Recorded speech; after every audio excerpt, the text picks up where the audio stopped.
Today we are bottling and flavoring kombucha. This is also called the second fermentation. It's my favorite part because it adds carbonation to the drink. Let's start with 2 cups of blueberries, a lemon, and some honey.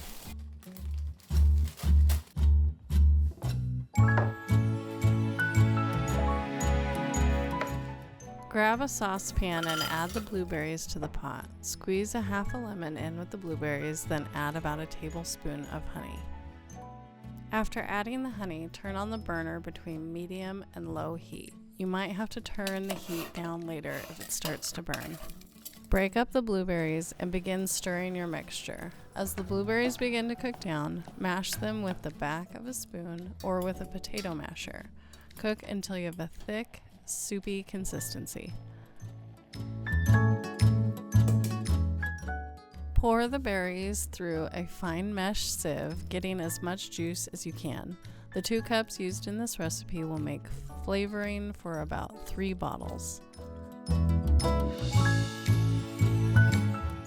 Put the blueberry juice in a separate container and store in the fridge until ready to use. Before bottling, make sure you test your kombucha for your preferred flavor. The shorter the fermentation, the sweeter your kombucha is, and the longer, the more tart it becomes. The first fermentation takes about 7 to 9 days. I like my kombucha more tart, so I go a few days longer than 9. When you test the kombucha, I would test for both the flavor and pH levels. When you are ready to begin bottling, remove your SCOBY and some liquid into a separate jar. You'll save this to start your next batch. Funnels are helpful to add flavoring to your jars. I use about 2 to 4 tablespoons of juice in each bottle. The more you use, the sweeter and stronger the flavor. Then add the kombucha and seal with a swing top lid. Store in a dark, cool place for a few days for the carbonation to begin. Watch out when you open a bottle. Sometimes the carbonation can make it overflow.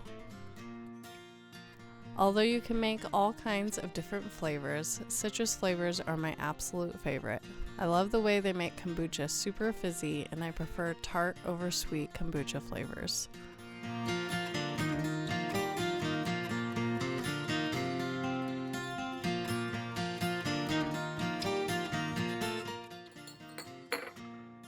Now that you're done bottling, you can start another batch of kombucha.